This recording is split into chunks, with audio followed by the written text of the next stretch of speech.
Gentlewoman yields back, and I recognize my good friend from California, Representative Obernolte, for his 5 minutes of questions. Well, thank you very much, Madam Chair, and thank you to our panelists. I've really enjoyed this panel on one of my favorite topics. Mr. Parker, I want to start with you.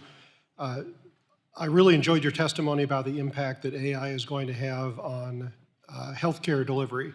And indeed, it mirrors the findings that we made in the AI task force that I had the honor of chairing last year.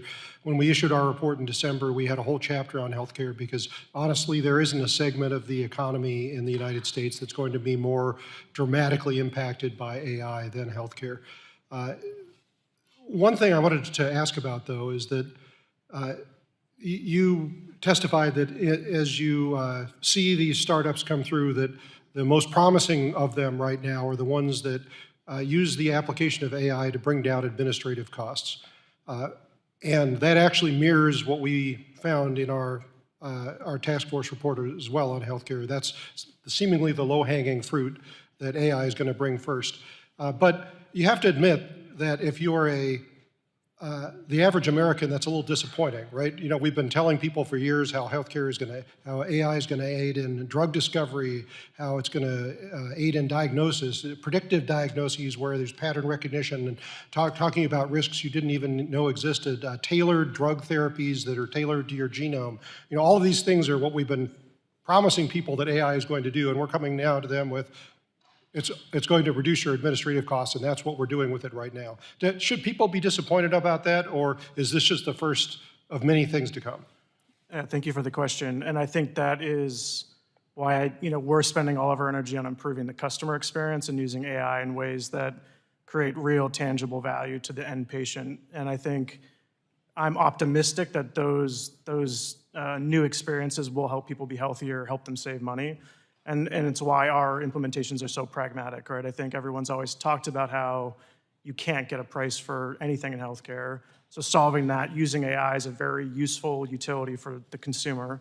I think similar with the care plans, enabling consumers to be able to manage their health, understand what they should be doing as next steps is, to me, what gets me up in the morning is helping patients realize the value of AI in their everyday life.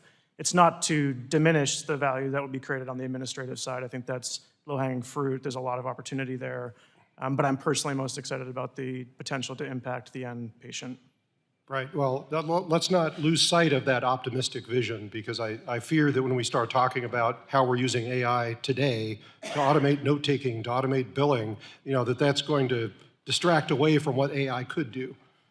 Dr. Mello, I was really interested in your testimony. You were talking about how do we get Americans to trust the use of AI, especially in a domain as important to them as their healthcare. And you talked about a foundational trust deficit, which I very much agree with. That was one of our key findings, not just in healthcare, but over and over and over again as we did our task force hearings last year, was the fact that Americans really don't trust this new technology.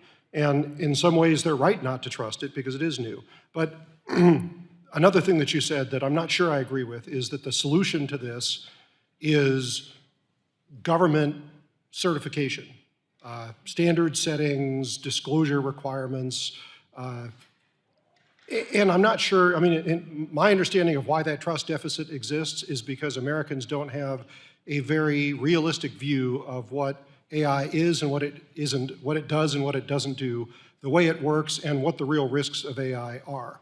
And I don't think that, short of educating them on those issues, that just telling them that, well, the government says it's safe and so you ought to trust it is going to do the trick. Would you agree with that, or would you disagree? I would, but to be clear, what I'm suggesting is that there be requirements that institutions do governance, because hospitals and physician practices, they're the ones that are best situated to understand their patients, their staff, and what can go wrong.